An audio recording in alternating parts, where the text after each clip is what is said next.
Good morning. Thanks for attending our World Youth Day Leader Formation session this morning. A impromptu session that I planned because we have a lot of stuff going on right now.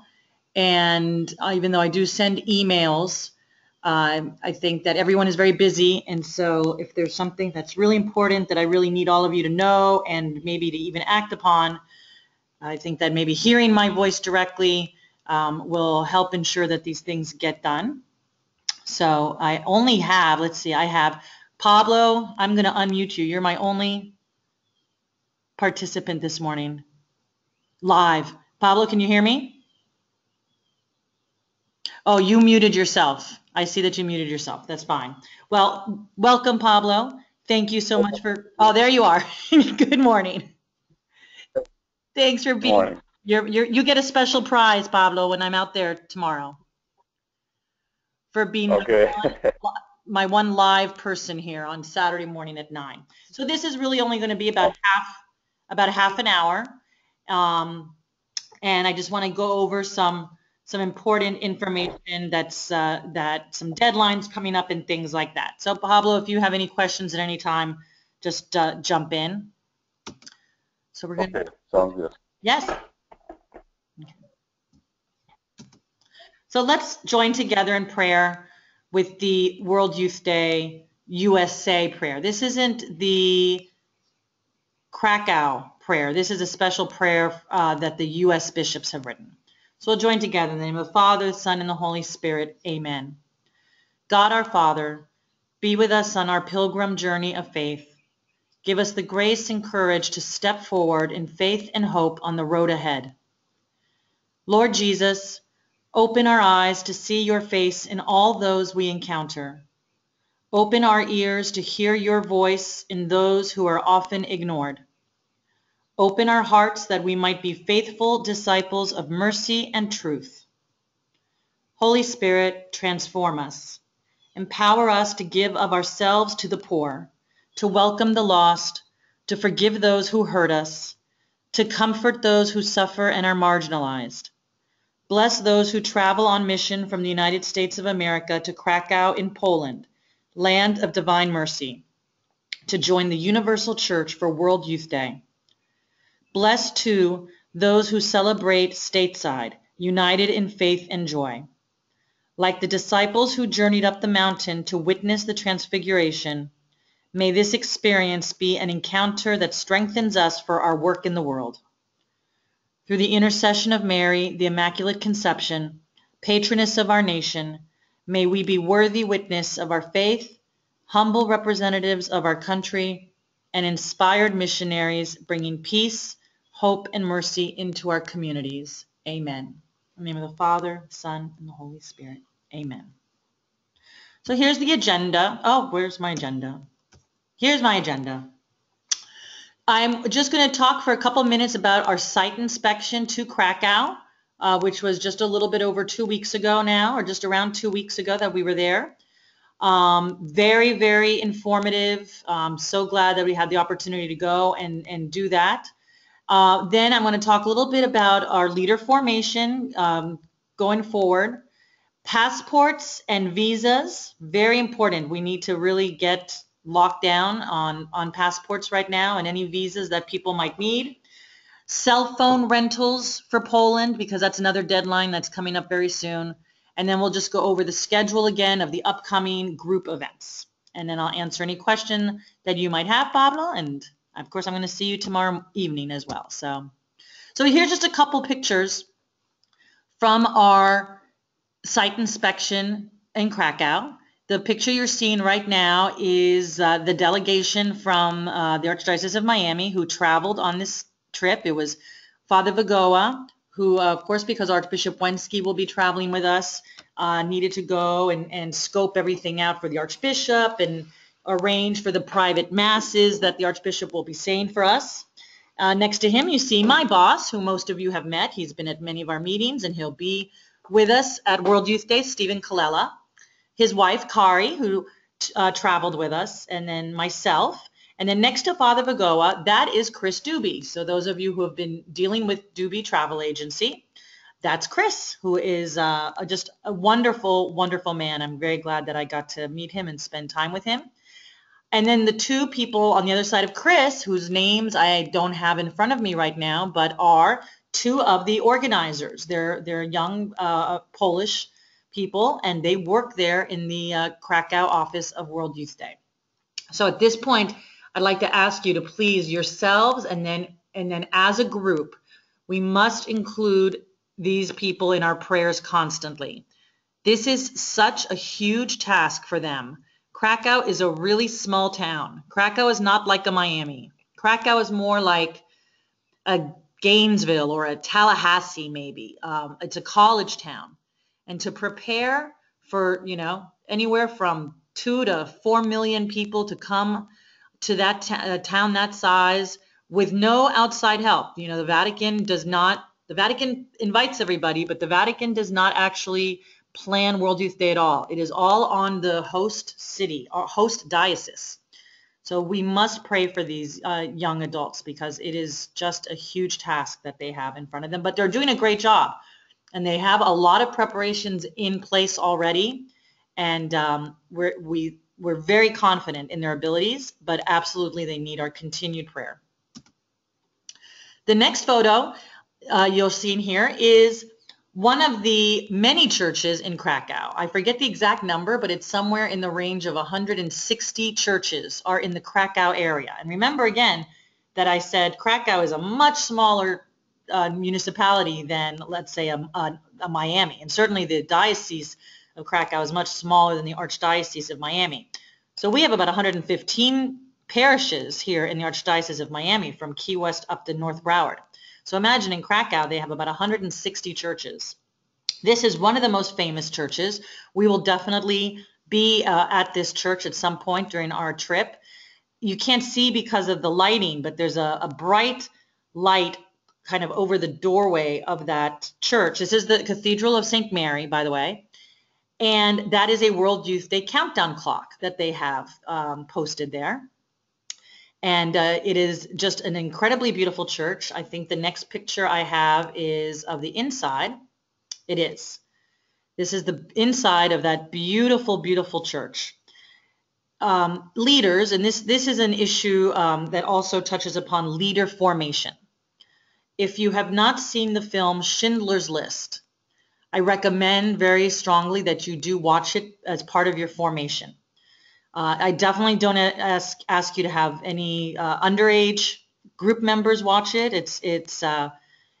The movie certainly does have violence, but really what's more troublesome and the reason the movie has an R rating is that there's some nudity in there that really didn't need to be in there, but Steven Spielberg put it in there, which now makes it really impossible to show the movie, to younger viewers.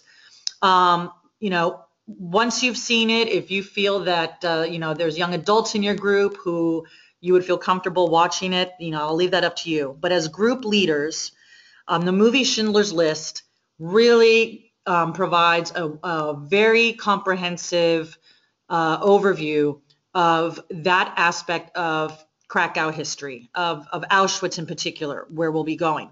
And I mention it now because at the very beginning of Schindler's List and at the end of Schindler's List, there is a scene where they're sitting, the characters, Schindler is sitting in a church, in the back pews of a church. And this is the church that that movie was filmed at.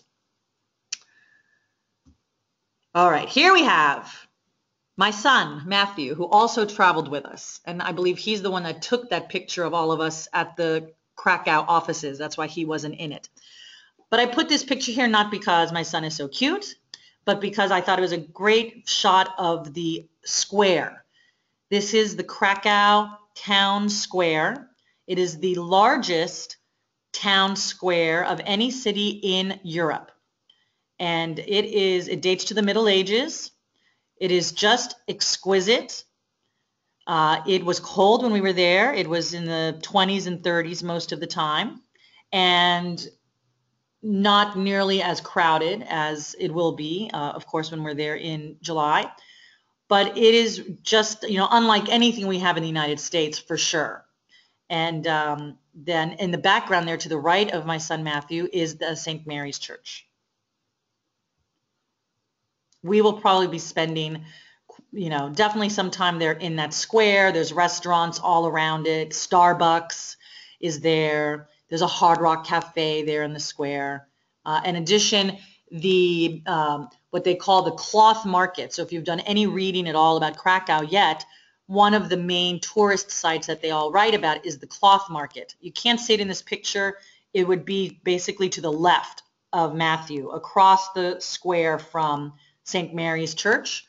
And as the name suggests, in the Middle Ages, it was the building where people went to buy and to trade their goods.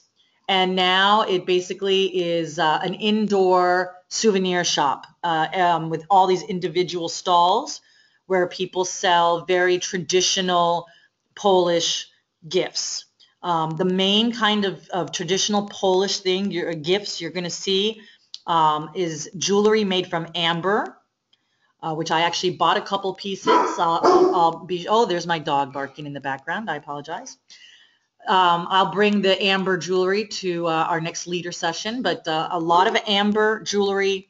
There are cuckoo clocks.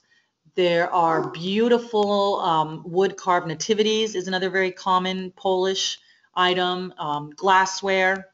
So that you can all buy there at the cloth market. Now what you're seeing is Wawel Castle. So nothing in Polish is spelled like it sounds. Wawel is spelled W-A-W-E-L.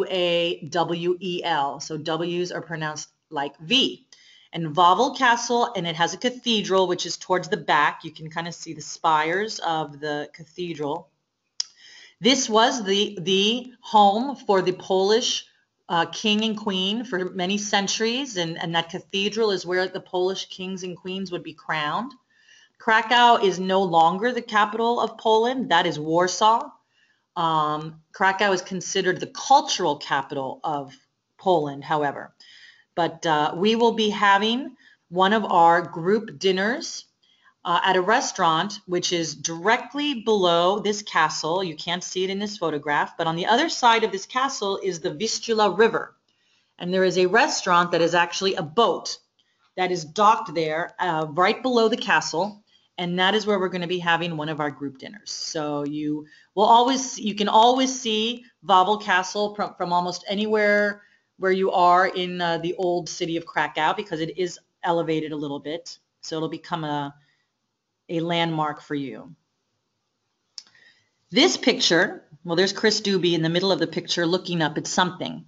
But this sanctuary that you're seeing is the John Paul II Center. The John Paul II Center is dedicated, obviously, to the life of Pope St. John Paul II. And this is the cathedral that was built. In fact, it's still not even completely built. It is still in the process. In this particular, which is the main sanctuary, they were still installing the pipe organ. From where I was taking this picture, it would be behind me. This church is just breathtaking, and it's not like the other churches that you'll see in Europe, the older Gothic medieval cathedrals. This one is very new. It has probably at least 20, if probably more than 20 individual chapels all around the church itself, with different, all of them are dedicated to the various traditions, saints that were important to John Paul II. This one is the main sanctuary. I believe this is the main sanctuary. And it is breathtaking. And what I noticed when I was looking up at it is that if you see directly in the very front there behind the altar, the image of Jesus, and I was staring at it and I thought, that looks so familiar. Where have I seen that image before? And I remembered that in the back of this room, they had a display for the Year of Mercy. And sure enough, if you look at the image of Jesus that's in the Year of Mercy logo, it is that face of Jesus you see there.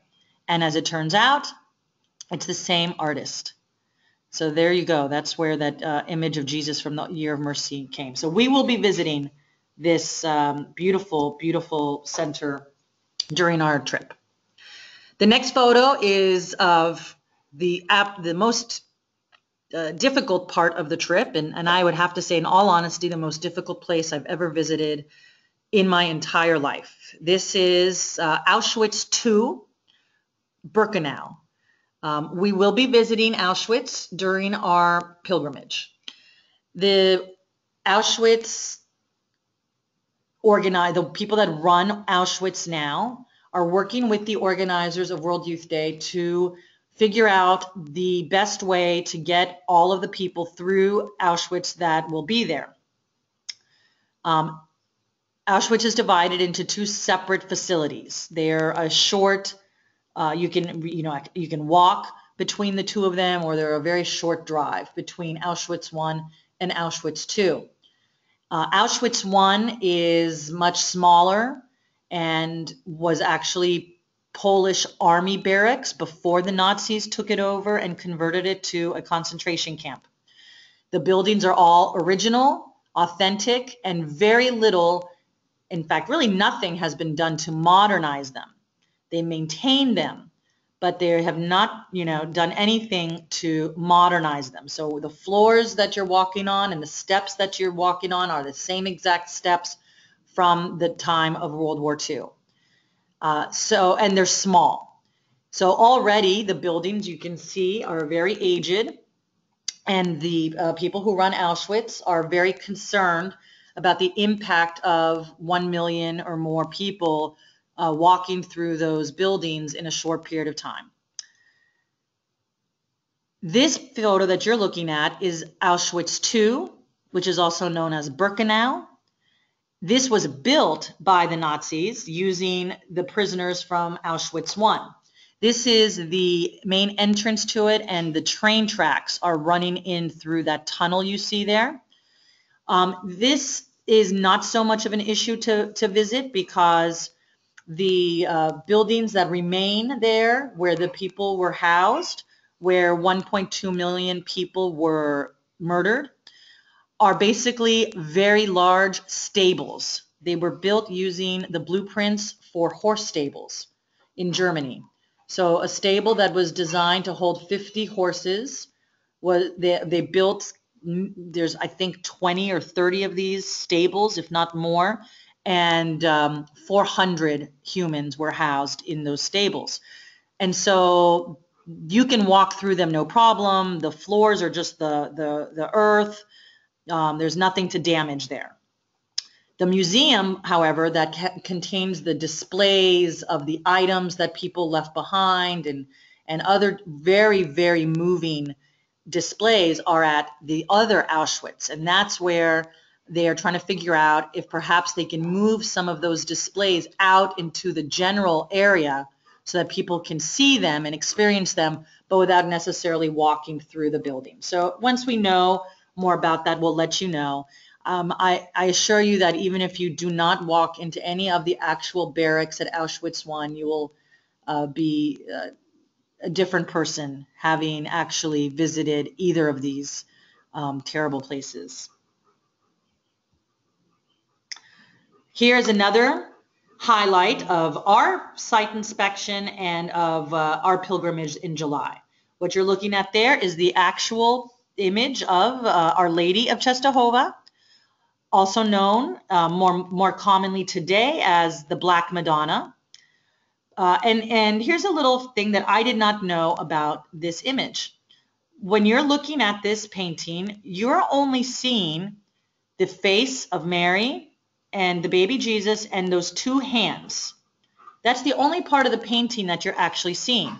The rest is an overlay made of real gold, real silver, all real gems and diamonds and whatnot, that is placed over the actual painting. So you very rarely see the painting without an overlay.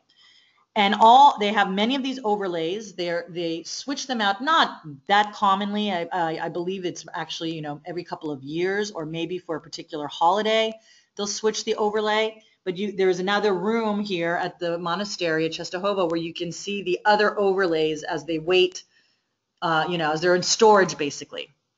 And this is, you can get very close. I was surprised at how close you were able to get. We actually got closer than this. We actually walked up basically to this wall and then behind it to the sacristy, because we had a mass said by Father Vagoa in a chapel behind the main sanctuary. So you will hopefully get a wonderful tour of the monastery. It is a very important place in the history of Krakow, in the history of our church. It's been a pilgrimage location for hundreds and hundreds of years. John Paul II himself did the pilgrimage to Czestochowa, and so you'll learn more about that pilgrimage and the importance of the Black Madonna. Hopefully, you as leaders will know about it before we get there, and then it'll be your job to explain that to your groups.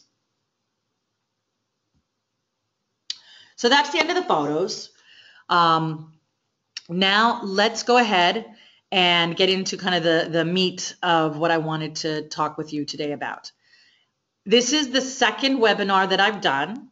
If you have not seen the last webinar that I did, please do watch it. I will again email out the link. The webinar recordings are very large, so I can't email the recording itself. What I do is upload it to YouTube, and then I'll send you the link to the YouTube video. Please do watch it, because there was a lot of important information in that last webinar about the role of the group leaders. So I'm not going to repeat it, because you can watch the webinar about it, but what I will reiterate is that this is not a typical tour of Europe where, we're walking around with a tour guide with a microphone in their hand. Certainly when we go to visit certain of the big locations like Czestochowa and Divine Mercy, there will be trained people there who can, give us some insight. But as you can imagine, with the numbers of people who are going to be going through all of these locations, there are not going to be docents or tour guides available to, walk us through everything in great detail. That's why it's so important for all of the group leaders to really form yourself, because if you don't know the history of the Black Madonna or of Divine Mercy or of Krakow, and I don't mean you have to have a master's degree in that history, but just enough so that you can form your group members, then there's nowhere else that they're going to get that from. It's really up to you. And so in that last webinar, I stressed that, and I have emailed out before, and I'll send it again in my next email, a wonderful pilgrim leader guide that the U.S. bishops have put together that spells out for you exactly what your responsibilities are as a group leader. So please do watch that webinar if you haven't yet. Okay, so going on with leader formation, I guess, this slide's really just reiterating what I just said. For your pilgrims to have a positive experience and not to be overwhelmed, they have to be prepared, and that preparation falls on you. You're going to be the ones walking alongside them, no one else. So these are the 3 resources that I am recommending and strongly urging all of the group leaders to prepare with. Number 1 is that Pilgrim Leader Guide that I just mentioned. I'll email the link again. You can just go to the World Youth Day website from the USCCB and download it there. It is large. It's like 60 pages, but it really, really spells out for you what you need to know from a spiritual preparation point of view, and it really goes into a lot of detail about the pilgrimage itself, what to expect from World Youth Day, what does World Youth Day look like. And I definitely urge you to read that before our next group session in March, because I bet that a lot of the questions that you might have for us and for Chris Doobie would be answered by that guide. And that meeting is already going to be a really, really full meeting. And so the better prepared you are ahead of time, the better the meeting will go for all of us. The second one is a book called City of Saints by George Weigel. It's just come out, and the book is basically a pilgrim guide to Krakow. It is all about the life of Pope St. John Paul II, the other great Catholic saints from Krakow, from Poland, and it weaves all of those stories together with the history and the geography of Krakow. I read that book on the plane on the way there, and it changed the whole thing for me. So we have provided every one of the groups with one copy of the book. A couple of you I've already handed it to you. Pablo, I'm bringing one for you tomorrow to St. Anne's Mission. And then the rest of you, we put them in the mail on Friday. So please read that book. It's very easy to read. Like I said, I read it on that plane ride and still managed to watch a movie too. So it is an incredible gift for all of us. Finally, there's another one. And I do recommend both of them because Father Michael Gately, who many of you probably know because of his book 33 Days to Morning Glory, he has just come out with a new book called The Second Greatest Story Ever Told. And it is also completely about Krakow, Divine Mercy, Pope John Paul II, and our Blessed Mother. And basically the premise of the second greatest story ever told is that through the Divine Mercy, through St. John Paul II, and everything that was actually foreseen, and he ties it back into our Blessed Mother's statement from Fatima, that Krakow has been used as a pivotal turning point, and Poland in general, not just Krakow, a pivotal turning point in the history of the world, but especially of our faith through the years. So I'm going to, in my email, include a link, which I've already sent before, but I'll send it one more time, to a YouTube video of Father Michael actually speaking about this. It's about an hour and 15-minute talk. It is fabulous, and if you don't have time to read the book, or in addition to reading the book, at least watch that, and the nuggets that you'll pick up as far as the things that the Blessed Mother spoke about at Fatima, the predictions that she made, and it all centers around something that St. John Paul II was very famous for saying, which was that in divine providence there are no coincidences.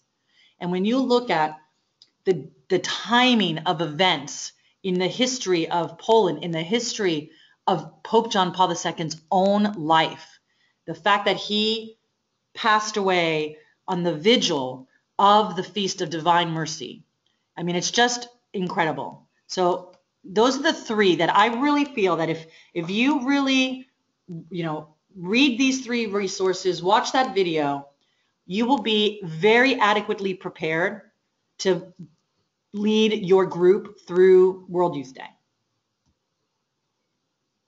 Okay, on to another topic. Polish cell phones. I've sent out a link, I think, a couple times, actually not a link, but a document, a form, to order Polish cell phones. Your own cell phone from the United States may work in Poland. It may not. It may be relatively cheap to use in Poland. It may be very expensive to use in Poland. That will be up to each one of you to contact, whoever your provider is, and find out if your phone can be used there and how much it will cost. We strongly recommend that the best thing to do is to rent phones specifically for Poland, because you never know Verizon says now that your phone is going to work in Poland, and then you get there and it may not. The phone rental is very inexpensive. We rented them when we were just there. They worked great.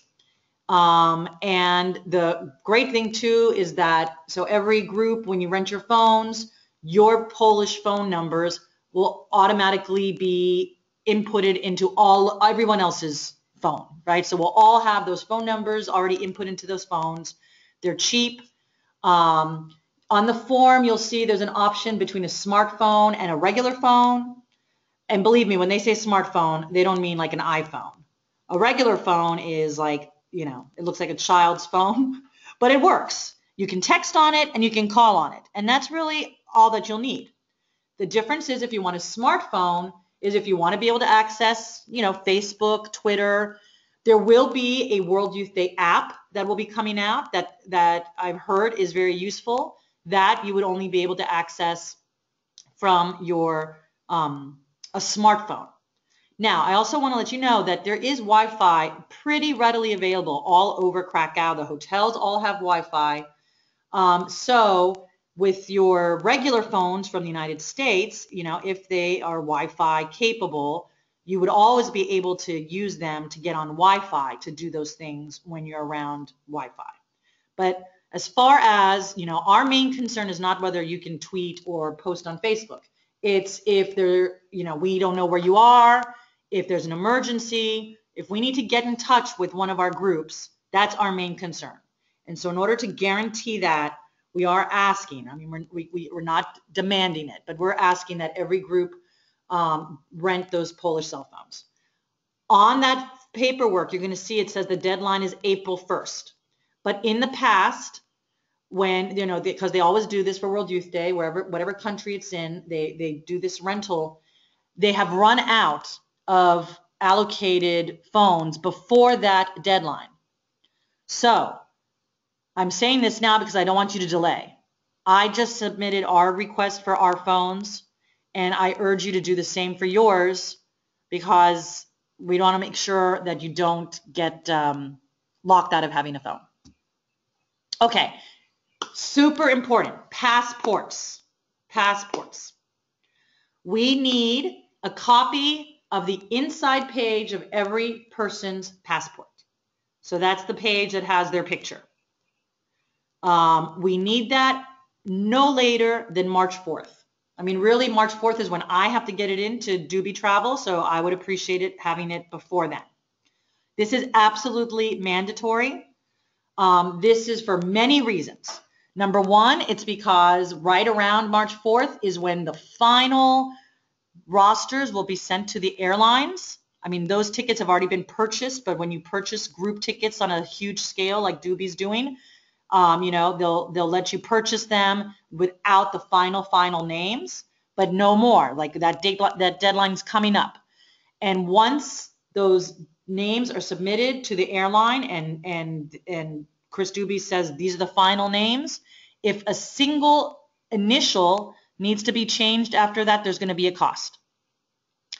And on every pilgrimage that I've gone on recently, when I just went to the March for Life and when I went to Cuba and Philadelphia, so 3 times in the last year, I had pilgrims arrive at the airport to discover that there was some error on their names and they had difficulty getting on board their flights. They all did, but those were 2 domestic flights and a charter flight. So trying to get on an international flight with, a misspelled name is probably not going to happen. So you need to please ask every member of your group to take their passport, scan it in, or make a photocopy, get them to you, and then I would prefer for you to email them all to me by scan, or if you can't do that, then just send me the photocopies. The other reason why we ask you to do this is because I know we've been talking to you for months and months and months about how important it is for everyone to have not only a valid passport, but a passport that does not expire until at least March of 2017. And when we were there in Krakow, we met with the State Department at the U.S. Embassy in Krakow, and they reiterated this. Poland has very, very strict entrance policies into their country. And if your passport is going to expire less than 6 months from the date that you are entering Poland, they will not let you in. So March of 2017 is 6 months from July of 2016. And so the reason we want everyone to go ahead and open up that passport and take a look at it is because out of our 150 something passengers, I would be willing to bet $100 that there's somebody who is convinced that they have a valid passport, but they really don't. It's expired, or it's going to expire before March of 2017. Remember also that children's passports, anyone under the age of 18, they last a lot less than adult passports. So we need to make sure now, rather than later, that everybody has a valid passport. Okay, so that's why we're asking that. And kind of tied to the issue of passports is that anybody who is not a U.S. citizen, you have to make sure that you know what the requirements are for them to receive a visa to travel to World Youth Day. All right, now let's look at the schedule of the remaining group events and leader events. Coming up next Friday, February 26th, is a really, really wonderful opportunity for all of us for so many reasons. We're here in the middle of Lent, and St. Thomas Aquinas High School has put together an amazing labyrinth.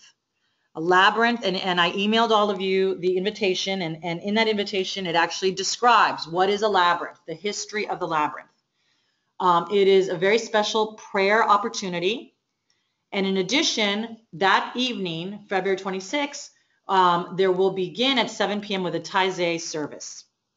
It's a great opportunity for some of our pilgrims to see each other, to meet each other, and an opportunity for all of us to come together in prayer as we prepare for our journey. In addition, and because just like John Paul II said, there are no coincidences in divine providence, February 26th, the evening of the labyrinth, is the 150-day out anniversary, let's call it. So from February 26th until our departure date is exactly 150 days. Now, I don't think that's a coincidence. And they did not know that when they planned it.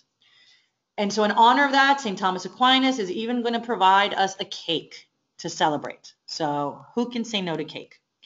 I know for some of our parishes in far south, especially St. Anne's, that St. Thomas Aquinas is a little bit of a hike, but we're going to be hiking a lot in Poland. So let's go ahead and get used to it. Let's go be in fellowship with each other, support each other, and pray together as we enter the final 150 days of our preparation.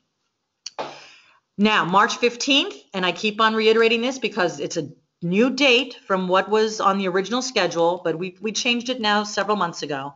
March 15th is a very important meeting at the Pastoral Center. Chris Doobie will be there. He's coming in from Maine to meet with all of you, to answer questions, to really get into the nitty-gritty of the travel and the itinerary and requirements. In addition, we will be handing out the forms that all of the travelers will need to submit at the May meeting. So the release, the waiver, the use of photo, the code of conduct, the medical forms, all of that, one package that we've created, will be handed out March 15th, and we'll go through it in detail.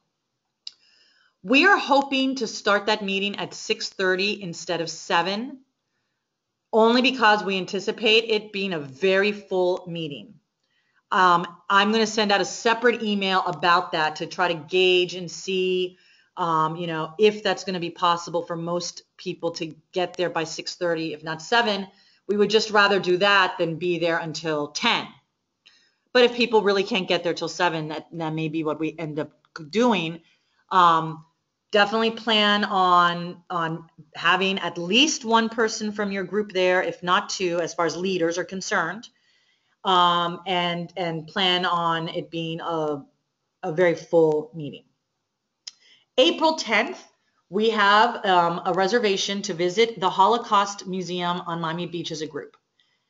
We planned this quite a long time ago, but now that I have actually been to Auschwitz and experienced the difficulty, it's truly just physically sickening to be at Auschwitz. And I had my 12-year-old son there with me, so I got to see how he responded to that experience. And it's difficult. It's very intense, very, very difficult.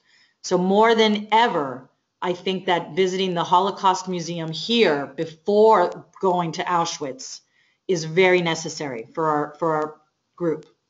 So please do try to the best of your ability to have your group attend that April 10th visit to the Holocaust Museum. May 10th, we have our final leader meeting there at the Pastoral Center. You'll bring back all those forms that have been completed. And then June 25th, we have our gathering. We hope to have it at Our Lady of Czestochowa. I am working with them to make sure that they have the space. But this is going to be an all-day event. That's a Saturday. And it will consist of a retreat that myself and a couple other people will be running, and time for fellowship for all of our pilgrims. July 17th, which is the Sunday before we depart, we'll have our Mass and blessing at the cathedral. So those are the remaining dates. So let's just wrap up with the next steps. To please send me a photocopy of the inside of each of your travelers' passports, March 3rd at the latest. Schedule a date for me to meet with your group. I've been doing that. I've been going around. I was at St. Thomas Aquinas yesterday. I am going to be at St. Anne's Mission tomorrow. I'm working on a date to be at Encuentros. The rest of the groups, I would love to come out and talk with your group to actually, answer questions, show some pictures. I have some great pictures of Polish food that gets everybody excited. So I would love that opportunity to come out and meet one-to-one with your group if you want the parents to be there. But let's go ahead and schedule that with the rest of you. The third thing on my list is, can you walk 3 miles at a comfortable pace? Because, we're coming to 150 days out. And we did drive out to that field where the vigil is going to be. They don't know the exact distance that walk is going to be, but they're saying to be prepared for it to be 8 miles. So I covered this in great detail in the last webinar. I don't want to, hit you over the head with this.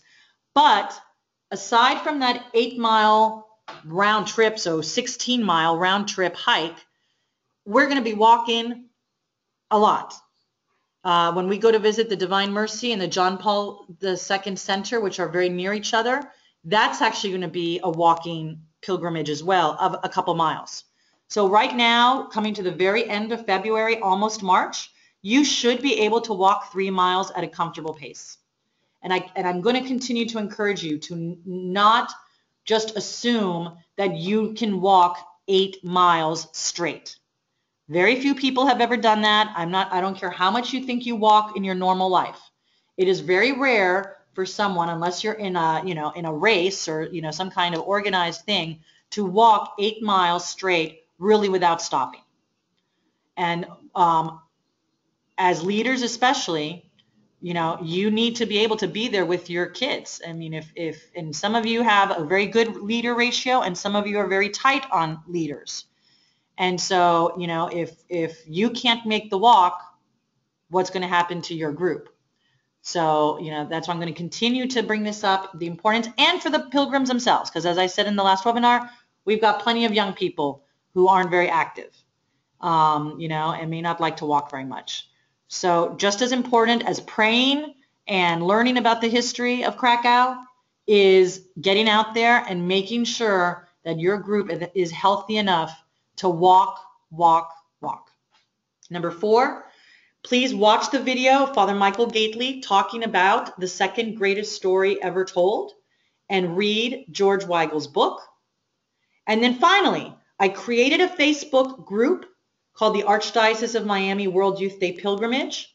It's a closed group, so you don't have to worry about, the public seeing it or anything like that. I really, really want to see every single person in our pilgrimage in this Facebook group.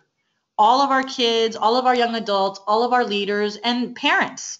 This is the easiest way for us to share information. I've been posting pictures here and there, updates from the World Youth Day organizers. We'll be able to ask questions. And then even during the journey and after the journey, it will still be there for us to share photos and to communicate. But if very few people take part of it, then it's really not worth anybody's time. Right now, I believe we have about 20 people in the group, but you know, we have 150 something traveling plus parents. So let's get those numbers up. I'll send the link out again. Please join it and invite all of your group members to join it as well. So that is the end of my presentation today. Pablo, I'm going to be there on Monday. If you have a question that you think might be of interest to everyone, go ahead and ask it now. But if you have questions specifically to St. Anne's Mission, then I think it would be best to answer them on Monday. So do you have anything you want to add or ask, Pablo? No, not at this moment. Okay. Thank you. Thank you so much. I look forward to seeing you tomorrow. I think I just said Monday, but I know I'm going to see you tomorrow. So I'll see you at St. Anne's Mission tomorrow. The rest of you will be getting an email from me. I'm actually going to send it right now as soon as I log off so that I don't forget to do it or get distracted. And I know that I go into a lot of logistics and you have to do this and you have to do that. But I do want to end by saying that Krakow is one of the most amazing cities I've ever seen, I've ever been to, and I've been to a good number of places in the world. And it is beautiful and it is special and it will renew your faith in our church so deeply. But again, of course, only if you understand that, you know, not just by looking at it, obviously, but when you know the background of that city and everything that's happened there and Pope John Paul II, it will completely reinvigorate your faith in our church. And meeting the people in Poland who are so lovely and so excited for this to happen. You know, I mean, that's why I want to get all these logistics done and taken care of so that he can really get into the spiritual part of it, the fun part of it. I mean, it's going to be amazing. There's going to be so much great stuff. So, you know, I apologize for sounding maybe too much into rules and requirements, but it's only because I know that if those things are well taken care of, then you're free to really get the most out of the pilgrimage. So with that, I ask you to please keep the Holy Father in prayer, keep the organizers in prayer. Please encourage your groups to pray for the organizers and to pray for all the other pilgrims, that everyone be in good health and able to make this pilgrimage. And I look forward to seeing all of you, as many of you as possible at the Labyrinth. And then I look forward to seeing all of you at that next leader meeting.